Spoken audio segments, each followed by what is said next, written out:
Bienvenido de nuevo. Hoy tenemos el gran privilegio de contar con el profesor Jeffrey Sachs. Muchas gracias por volver al programa. Por supuesto, estamos observando, diría yo, un desarrollo profundamente preocupante. En Europa hay una enorme escalada y un aumento de la brutalidad en la guerra por delegación entre la OTAN y Rusia en Ucrania. En Oriente Medio también estamos viendo una gran escalada, pero además una expansión del conflicto que está arrastrando a más estados. Podríamos decir que ya hemos entrado en una tercera guerra mundial, y uno pensaría que los diplomáticos estarían trabajando sin descanso para poner fin a esto, pero parece que están echando más leña al fuego. Ya ni siquiera hablamos de negociaciones. Es que no tenemos ni diplomacia. Así que, una vez más, parece previsible el tipo de desastre hacia el que nos dirigimos. Me pregunto, ¿cómo interpreta usted esta situación?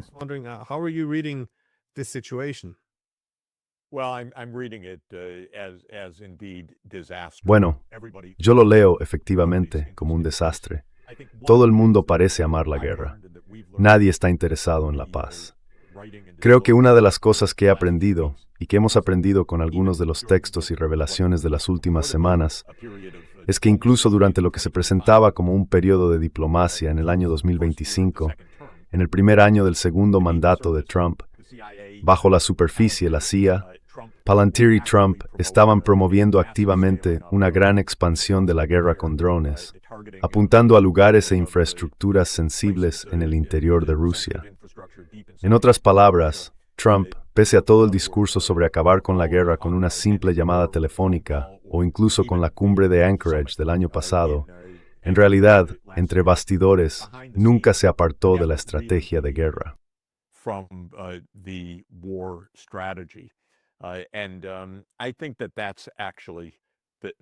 Y creo que ese es en realidad el punto. Durante un tiempo, parecía que había una divergencia seria entre Estados Unidos y Europa en esta cuestión. Pero creo que esa divergencia se exageró mucho si miramos un poco más a fondo. Quizá eso siempre estuvo claro.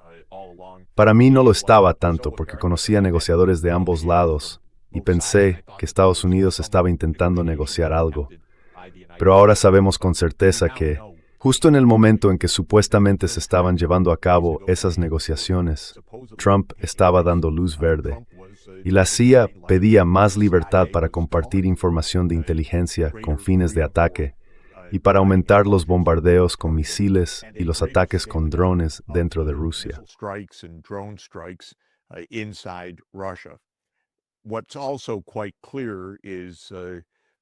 También está bastante claro que hay una empresa muy característica de nuestra época, Palantir.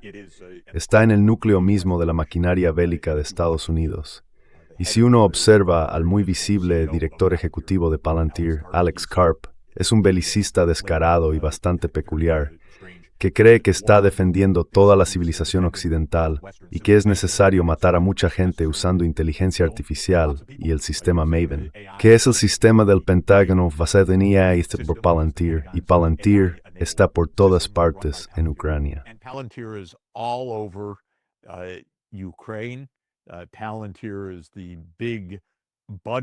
Palantir es el gran aliado del ministro de Defensa, Fedorov, que aparentemente acaba de ser destituido por Zelensky, aunque todo lo que ocurre en Ucrania sigue siendo opaco e incierto. Pero Palantir ha estado metido de lleno en esta guerra de drones, y el propio Karp declaró que Palantir está eligiendo la mayoría de los objetivos que ataca Ucrania. Así que, en realidad, se trata de una guerra estadounidense en la que mueren ucranianos y se destruye territorio ucraniano. Pero ha sido una guerra orquestada por Estados Unidos desde el principio, y Trump en realidad no cambió nada de eso. Estamos, diría yo, en una especie de manicomio que lleva funcionando unos 35 años. Desde 1991, la CIA ha estado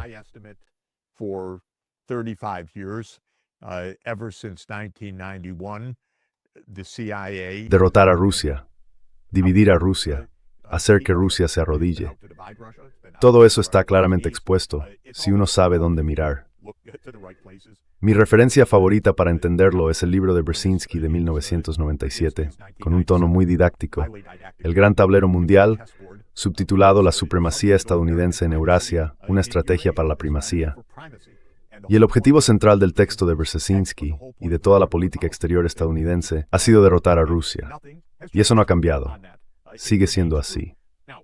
Ahora bien, se pueden decir varias cosas sobre esto. Una de ellas es que la forma en que se hace la guerra hoy, desde el punto de vista estadounidense y en gran medida también desde el europeo, resulta esencialmente sin coste para los políticos.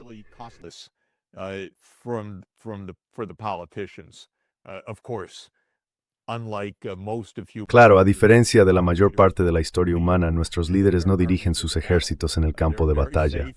Están muy seguros y muy lejos. Así que para ellos, la guerra es como un videojuego. Trump habla de los bombardeos como si fueran una bofetada al otro. Todo parece una diversión. No se paga con impuestos, se paga con deuda. Básicamente, puedes seguir aumentando la deuda hasta destrozar la economía, que es justo lo que están haciendo Estados Unidos y Europa. Pero no tienes que justificarlo ni rendir cuentas. A corto plazo, para estos políticos, la guerra cuenta con el apoyo de sus agencias de inteligencia. La CIA, creo sinceramente, está en el núcleo de la mayor parte de la política exterior estadounidense, porque es cómoda, es secreta, se puede negar, y no hay que dar explicaciones al público.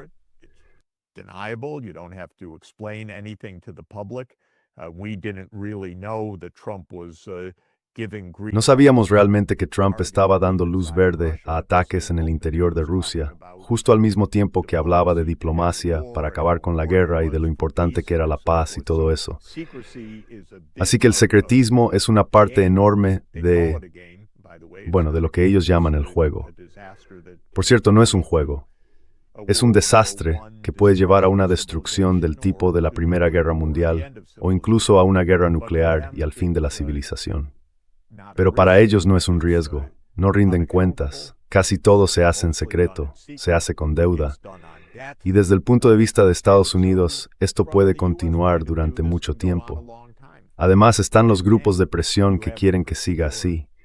Y el primero, por supuesto, es el propio complejo militar industrial.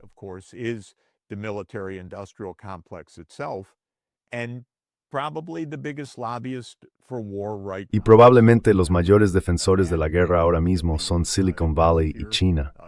A la cabeza Palantir, SpaceX y otras empresas. Porque claro, están probando sus sistemas de armas en tiempo real, en condiciones reales de combate. Avances rapidísimos, generaciones enteras de tecnología que se renuevan en cuestión de semanas o meses. ¿Qué podría ser mejor para ellos? Y Alex Karp nos lo dice abiertamente. Qué maravillosos son los avances para matar palestinos en Gaza, para atacar infraestructuras en Irán, para golpear en lo más profundo de Rusia. Todo eso está ocurriendo. El sistema Maven del Pentágono, y piensa en cuánto se ha mejorado, entre comillas, en los últimos meses. Así que, Glenn, todo esto viene a decir que no hay ningún control real sobre lo que está pasando. En la propia Ucrania, las encuestas más recientes de Gallup y otras muestran que una gran mayoría de ucranianos quiere que la guerra termine, incluso aceptando concesiones. Pero nadie les pregunta, ni a los estadounidenses, nadie pregunta a los europeos.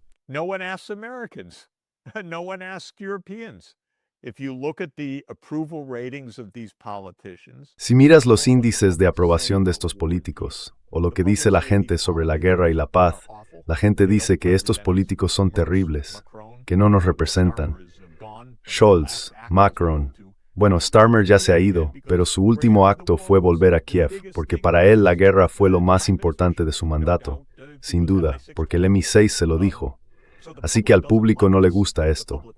La gente quiere que la guerra se acabe. No les gustan estos políticos, pero da igual. Es tan fácil para la CIA y otros seguir con todo este gran entretenimiento. Y qué emocionante, dicen, que estemos desarrollando una nueva generación de armamento con inteligencia artificial y que la guerra de Ucrania nos esté permitiendo hacerlo. Así que esa es mi opinión sobre todo esto. Hay muy pocas limitaciones y un programa muy profundo que viene de hace 35 años y que ya en los años 90 se explicó claramente cómo iba a funcionar.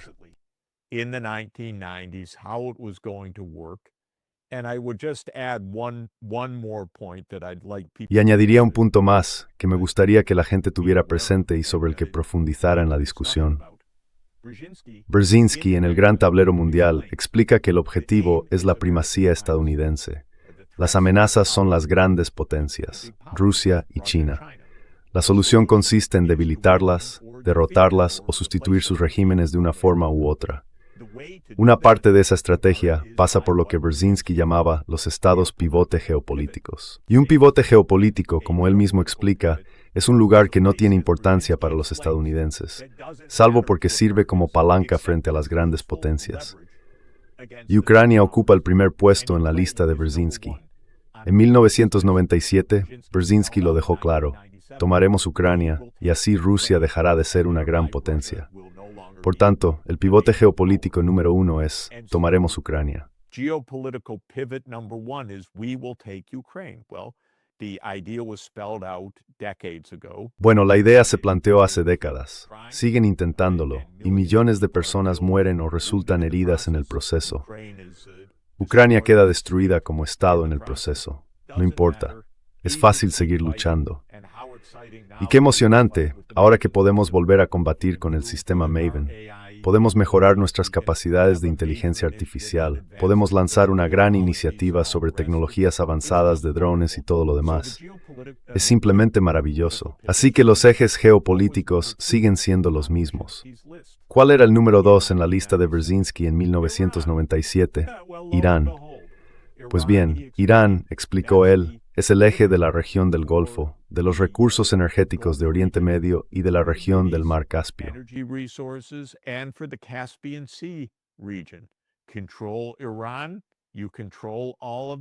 Controla Irán y controlas todo eso. Así que todo esto está profundamente arraigado. En realidad, tiene poco que ver con Trump.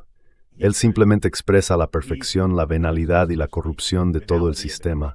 Canaliza la codicia, la corrupción, la violencia.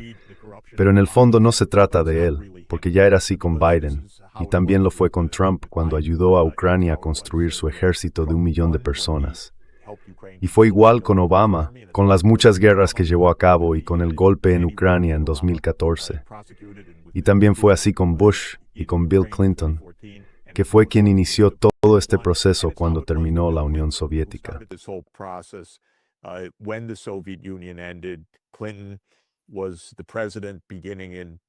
Clinton fue el presidente que a partir de 1993 marcó el camino hacia lo que hoy llamamos la primacía. En realidad, la idea ya estaba al final de la presidencia de Bush padre, en la estrategia del Pentágono de 1992 escrita por Wolfowitz. Pero fue Clinton quien nos puso en esa senda. Así que, en mi opinión, Clinton, Bush hijo, Obama, Trump 1, Biden, Trump 2, ha sido prácticamente lo mismo. Guerra perpetua, siempre hay una buena razón para seguir. Nunca rendirse. ¿Por qué rendirse? No hay verdaderas limitaciones. Algún día ganaremos. Y mientras tanto no hace falta contar a los muertos. Son los muertos de otros.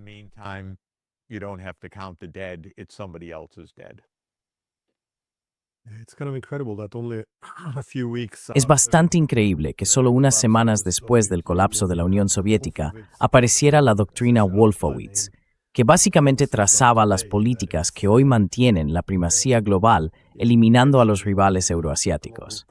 Me pareció interesante la doctrina Wolfowitz, sobre todo porque también señalaba a países como Japón y Alemania como posibles amenazas para la hegemonía estadounidense. Y todo esto, insisto, es en ese tema de spath fue de sprot de tort Francia. Again, weeks after the Soviet Union was gone.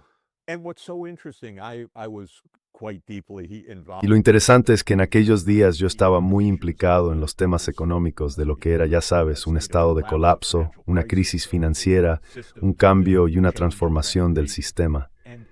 Y todo indicaba con las luces más brillantes posibles que podíamos tener paz, que podíamos lograr generaciones de paz, porque los rusos querían paz, querían normalidad. Todos querían paz, tiempo para reconstruir. Yo presenté propuestas concretas para ayudar a la economía rusa, para ayudarles a estabilizarse financieramente, y todo eso fue rechazado por el gobierno de Estados Unidos, porque el gobierno estadounidense no quería paz, quería primacía. It didn't want Russia to get back at No quería que Rusia se recuperara. Todo lo contrario.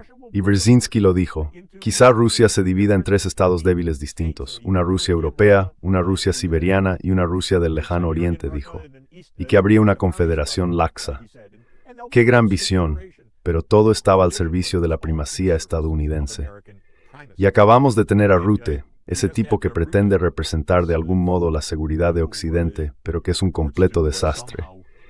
Pero él dice, sí, ¿qué es la OTAN? La OTAN está al servicio de la proyección del poder estadounidense. Sí, bueno, eso es cierto, literalmente cierto. Así que al menos eso lo dijo bien. No se trata de seguridad.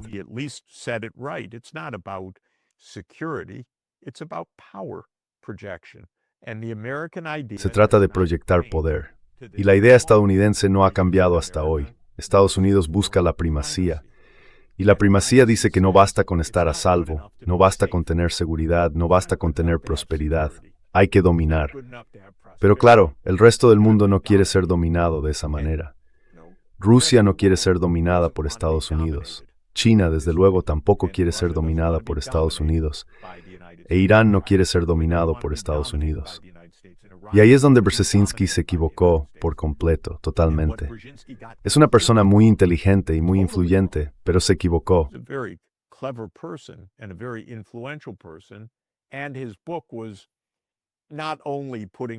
Y su libro no solo reflejaba sus propias opiniones, también explicaba el punto de vista de Washington.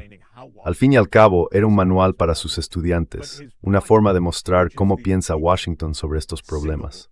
Pero su argumento, que es el mayor error de todos, decía que Estados Unidos mantendría su primacía porque básicamente no tenía rival en lo económico ni en lo tecnológico y que nadie podría acercarse. Y eso es simplemente falso. Los siguientes 30 años lo demostraron, sobre todo, aunque no únicamente con el ascenso de China. Y lo que Estados Unidos entendió completamente mal sobre Irán, y sigue entendiendo mal, es que pensó que Irán era una especie de país medieval.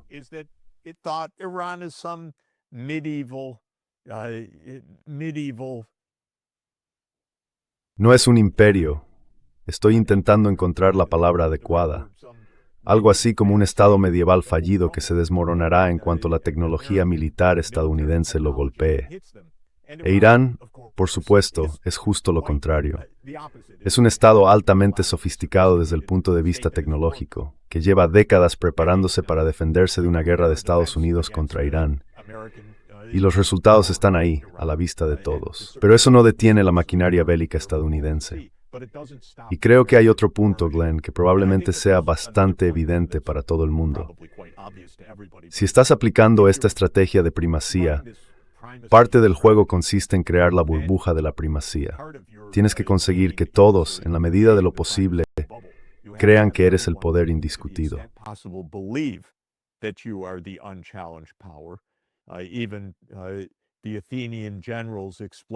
Incluso los generales atenienses explicaron esto a los melios en el famoso diálogo.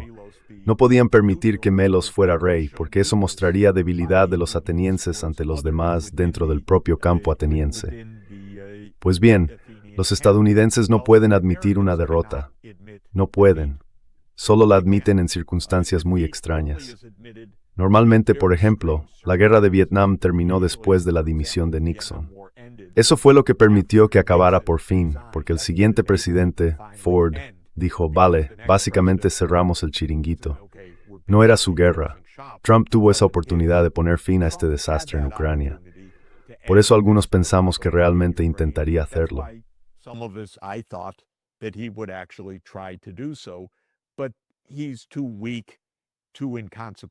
Pero ahora es demasiado débil, demasiado irrelevante, demasiado ignorante y, en el fondo, demasiado dependiente de los paladines del mundo como para hacer algo así. Así que, incluso en el mismo momento en que hablaba de negociaciones, ya estaba siguiendo el manual de la CIA. Pero mi punto es un poco distinto. Estados Unidos no puede admitir ningún tipo de revés o derrota. Por eso tiene que proclamar constantemente, estamos ganando, estamos ganando, estamos ganando. Porque no es que me importe lo más mínimo, pero si se demostrara que no, que Irán les mantuvo en tablas después de tanta sangre y destrucción, eso sí debilitaría las pretensiones de primacía de Estados Unidos en otros lugares. Pretensions of primacy in other places. I say bravo. The whole idea is crazy. Yo digo bravo. From the Toda la idea es una locura, pero para los defensores de la primacía es un desastre. Mientras puedan tener déficits presupuestarios, mientras puedan llevar a cabo sus operaciones con la mayor negación posible y sin rendir cuentas ni al Congreso ni a la opinión pública, van a seguir haciéndolo. Y básicamente ahí es donde estamos. Y cuando los demócratas ganen parte del Congreso en noviembre, puede que no cambie nada. Esto no es realmente una cuestión partidista. Es una forma de pensar en Washington, y un desastre traído como size no son personas.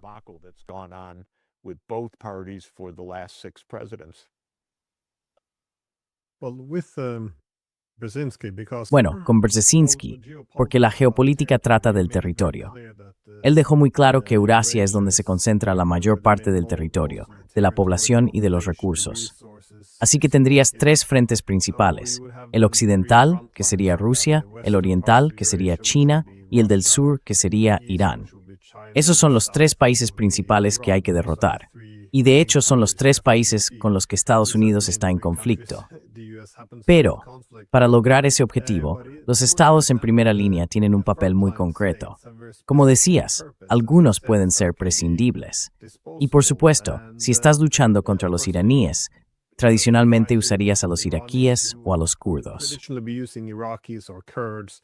Similarly, if you're going to fight Russia, use Ukrainians. De la misma manera, si vas a enfrentarte a Rusia, utiliza a los ucranianos. Y en Asia Oriental, por supuesto, Estados Unidos también tiene sus aliados o intermediarios. Pero como Ucrania está prácticamente desangrándose, surge la pregunta de si los europeos acabarán siendo arrastrados al conflicto. Porque bueno, según Brzezinski, la primacía global se basaba en tres pilares: mantener la dependencia en materia de seguridad entre los vasallos, es decir, los europeos y todos los estados de primera línea, proteger a los tributarios y evitar que los bárbaros se unan. Esos serían los adversarios de Estados Unidos. Pero el punto clave aquí es que parece que Estados Unidos lo ha apostado todo, porque si no logra derrotar a esos países, en la práctica empuja a rusos, iraníes y chinos a acercarse aún más entre sí. Iranians and Chinese closer together. So it seems like an all or nothing moment, which is always Parece un momento de todo o nada, y eso siempre es peligroso, porque los países pueden estar dispuestos a asumir riesgos enormes. ¿Cómo crees que va a desarrollarse esto?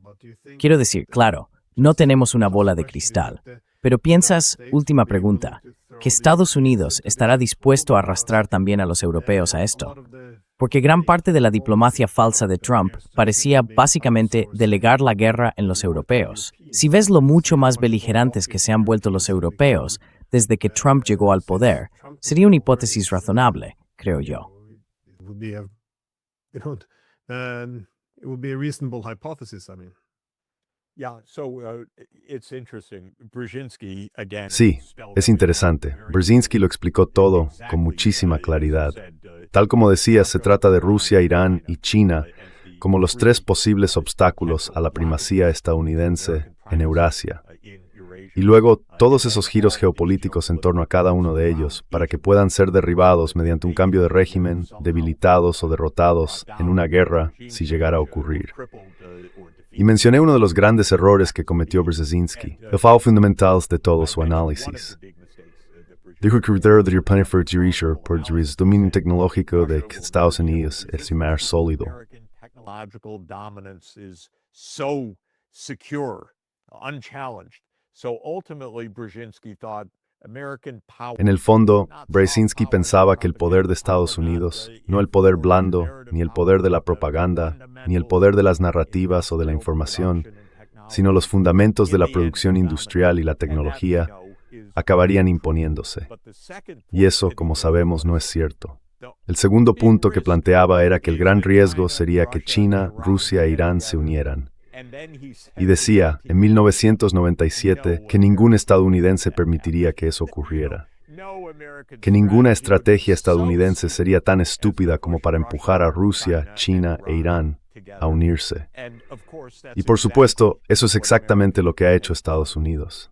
Creo que es algo más profundo que una simple reacción táctica de esos tres países frente a la arrogancia estadounidense.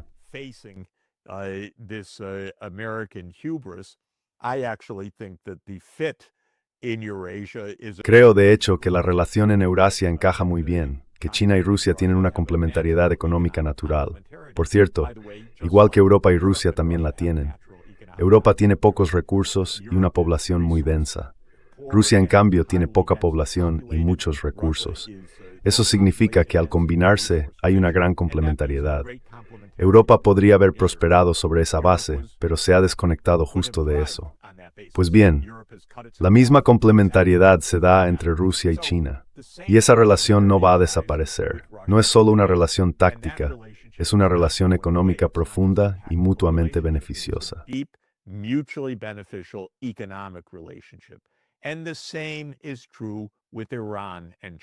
Y lo mismo ocurre con Irán y con China. Así que la alianza de los tres, en realidad, tiene mucho sentido. Y más aún si miras Eurasia al este de esa línea, básicamente desde las longitudes de Oriente Medio hasta el Pacífico, con cierta complejidad, no para esta charla, pero quizá para otra, sobre la India y su papel en la geopolítica global, todo lo demás tenderá a unirse en una unidad económica de Eurasia que tiene mucho sentido. Y Europa se encontrará en el extremo occidental, aislada de sus socios comerciales naturales, Rusia y China, porque se aislaba a sí misma, y descubrir cómo se permiten.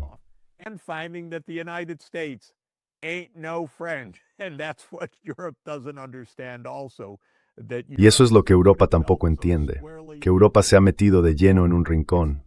Geográficamente ya está en una especie de rincón, pero además se ha encerrado geopolíticamente por su ingenuidad y por una especie de vasallaje corrupto hacia Estados Unidos.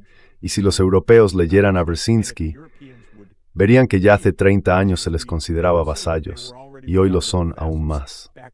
Entonces, ¿hacia dónde va todo esto? La mayor esperanza es que la gente, tanto en Estados Unidos como en Europa, esté harta de esta situación. No les beneficia, no les aporta nada. Nuestras sociedades están sufriendo, están divididas, hay demasiados problemas. En Estados Unidos la infraestructura ni siquiera funciona.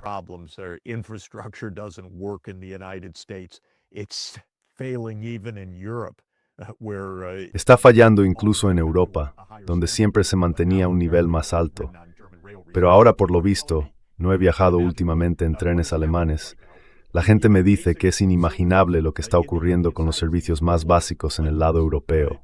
Mientras esos insensatos como Merz proclaman que el objetivo es prepararse para la guerra. Creo que la gente está harta y yo no me rindo. Puede que suene ingenuo, pero no pierdo la fe en que la democracia sea capaz, de algún modo, de elegir otro rumbo. Y eso creo es nuestra mayor esperanza. Los europeos en su vida cotidiana no quieren una guerra. Hablan mucho, dicen tonterías, llenos de bravuconería y de delirios.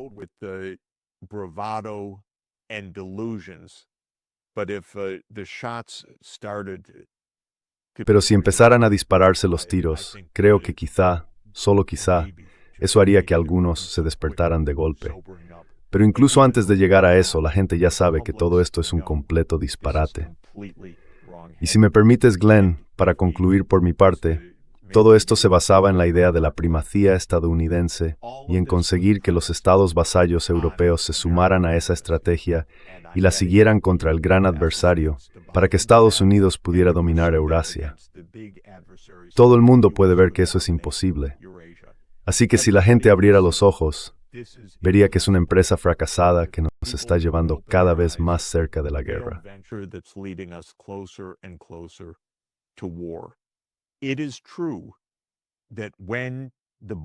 Es cierto que cuando estalle la burbuja de esta ilusión, las cosas van a cambiar mucho. Y de hecho, también va a estallar una burbuja financiera sobre la que se apoya Estados Unidos, porque gran parte del auge del mercado bursátil estadounidense de los últimos 20 años es, en cierto modo, también una burbuja de primacía. Así que se avecina un ajuste de cuentas y no va a ser precisamente agradable. Pero podría servirnos para recuperar un cierto sentido de realidad que surja de todo esto. Ahora bien, no esperemos que ese realismo venga de Washington, ni de Bruselas, ni de Berlín. Si llega antes de que haya una destrucción masiva, vendrá de la gente, del público en general.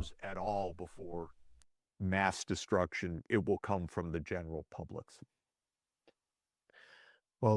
Bueno, con esa nota un poco optimista, podemos dejarlo aquí. Sé que en China ya es más tarde, así que muchísimas gracias por tu tiempo. Encantado de estar aquí. Muy bien, muchas gracias.